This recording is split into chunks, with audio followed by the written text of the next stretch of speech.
Vamos falar sobre as armas que foram roubadas do Exército. Tem novidades em relação a isso. Equipes da Polícia Militar e do Exército realizaram pela manhã uma operação de busca pelas armas furtadas do Arsenal de Guerra de Barueri, na região metropolitana de São Paulo. Esse caso que é um escândalo, né? Vocês dois já falaram sobre isso. Como pode a gente ter armas roubadas desse local do Exército?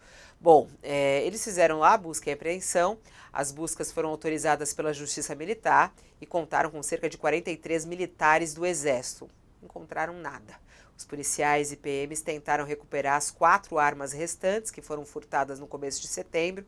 A suspeita é de que elas tenham sido escondidas em Guarulhos ou em Osasco. No total foram encontradas até o momento 17 das 21 armas furtadas, ainda algumas não apareceram. 8 estavam em uma comunidade na zona oeste do Rio e 9 em São Roque, no interior de São Paulo. 6 oficiais já foram presos preventivamente e 17 militares foram punidos até o momento por falhas na fiscalização. E hoje essa operação, nenhum resultado obtido, Sakamoto. Seguem buscas dessas armas. Onde será que elas estão? Olha, Fabiola, enquanto todas as armas não forem recuperadas e reintegradas ao arsenal bélico do Exército, né, o Exército vai passar de paga-lanche, né, para ser bem honesto, assim, direto no linguajar, desculpe um francês, mas exatamente isso. Tipo, enquanto o Exército não recuperar todas as armas, a imagem do Exército é de incompetência, de alguém que não consegue garantir que nem as suas próprias armas, né, de grosso calibre sejam mantidas dentro de um arsenal. E para lembrar todo mundo, a gente não está falando de 38 vagabundo que é furtado, né, na cueca, né, por parte de algum meliante. Estamos falando de ponto 50. Gente, árvore para derrubar a aeronave, árvore para furar blindado, arma, né? Então é uma coisa que não é qualquer coisa. E enquanto todas elas não forem recuperadas, essa mancha vai ficar no Exército Brasileiro, sim. E se for pegar bem também, Fabiola, a forma como foi recuperada, por exemplo, as armas do Rio de Janeiro, né? O Exército diz que pressionou, parece que o Exército teria, as forças de segurança teriam ameaçado de fazer um estrangulamento nas comunidades onde havia a suspeita dessas armas estarem, até que as armas apareceram, né? Não é que eles foram buscar, as armas apareceram dada a essa pressão, né? O que também é uma coisa extremamente degradante, né? Ai, vamos comemorar. Não, na verdade, por que é degradante? Porque é o seguinte, o que que mostra? Mostra que as forças de segurança brasileiras sabem a forma de garantir pressão sobre organizações criminosas, aquele tanto estrangulamento que a gente fala, né? Olha, não vai chegar consumidor de drogas, não vai entrar droga numa comunidade até as armas surgirem, né? A ameaça foi essa, as armas apareceram. Então, o que acontece? Isso mostra também todo esse caso está sendo muito útil para tentar também para entender como é que funciona todo o processo de segurança pública, né? A gente vê que, inclusive, tem uma segurança pública que sabe como garantir o combate aos criminosos, mas de fato não aplica por uma série de motivos, né? Aplica agora porque é o interesse dela que está em jogo e não necessariamente o interesse da coletividade, seria o caso de uma aplicação desses estrangulamentos, desse asfixiamento de fornecimento de armas e de drogas no momento em que, para evitar, para desarticular quadrilhas e por aí vai. Então, na verdade, esse caso está sendo bem didático para mostrar que toda aquela imagem de força também do Exército Brasileiro, ele não é, as críticas têm que ir além simplesmente da promiscuidade que o Exército se manteve, né, com o governo Bolsonaro, as facilidades, ocupação de cargo, facilidade em reforma da Previdência, as vergonhas que o Exército passou, né? Compra de Viagra, compra de prótese peniana, compra de carne nobre para churrasco também durante o período Jair Bolsonaro, aquela promiscuidade com o governo. Vai além disso, né?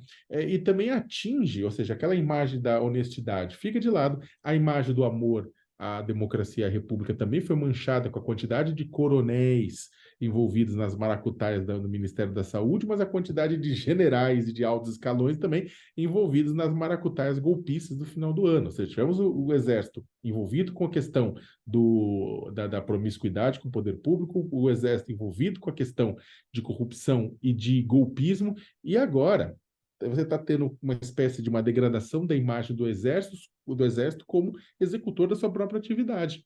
O Exército, que é o depositário dessas armas, não consegue mantê-las debaixo do seu próprio nariz. Então, o que sobra para o Exército no meio de tudo isso? Você sabe que isso está falando, né? O Exército vai caindo em descrédito, né? Com mais esse Uhum. episódio, as pessoas estão colocando assim, poxa, e o papel do Exército? Essa situação desse roubo das armas é algo realmente vergonhoso que aconteceu, o desenrolar disso. E agora essa operação, que nada encontrou, seguem em buscas. Eu não sei de que tipo de resposta o Exército Brasileiro pode dar em relação a isso para melhorar a sua imagem, ô Josias. Qualquer resposta será insuficiente, né? Porque o desgaste é muito grande. O general Tomás Paiva, ele precisa se benzer ou mandar banhar o brasão do Exército em água benta. O Tomás Paiva, que é o general que comanda o Exército hoje, ele realiza um esforço sincero para recuperar a imagem do Exército.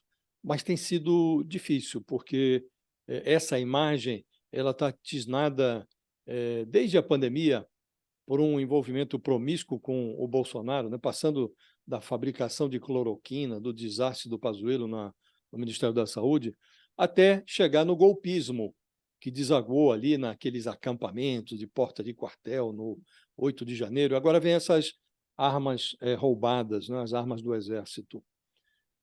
Tem 7 armas ainda voando na praça, e acho que foram recuperadas, uma parte delas foram recuperadas porque os bandidos entregaram. Olha, eu não quero confusão, toma aí, pega as armas, leva, e, do contrário, não teriam sido recuperadas, né? Aliás, tem 4 armas, né, voando ainda para ser recuperadas. E o episódio do roubo das armas, ele é em si mesmo constrangedor, e não me parece que a resposta do Exército tenha sido uma resposta adequada, porque é muita inépcia envolvida nesse episódio. O que sabemos é que essas armas estavam ali guardadas no arsenal de guerra em São Paulo. Havia um oficial comandando esse arsenal de guerra, e o motorista deste oficial, as investigações mostraram isso até agora, entrou neste arsenal de guerra. No automóvel que é oficial utilizado pelo seu chefe, pelo seu superior, não foi revistado, entrou, foi até o local onde estavam guardadas as armas, o lacre foi violado, as armas foram subtraídas, e a suspeita que o Exército investiga é de que as armas tenham saído do arsenal de guerra no automóvel que era usado pelo comandante do destacamento militar. E esse comandante ele foi apenas deslocado, ele foi movimentado na terminologia do Exército. Ele não está nem sob investigação. Por mais que este personagem seja inocente e que os fatos demonstrem a sua inocência, ele precisaria ser investigado.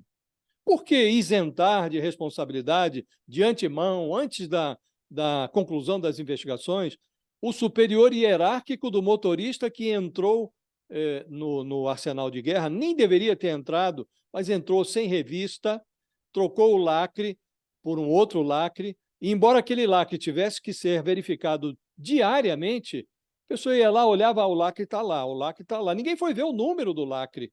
Isso só foi ser percebido muitos dias depois. Então, é uma situação de uma inépcia tão grande que não seria recomendável que nenhum dos personagens tão próximos disso fossem isentados de responsabilidade antes do término da investigação. Mas o Exército parece ter isentado este oficial que comandava o arsenal de guerra e que foi apenas removido, deslocado, movimentado.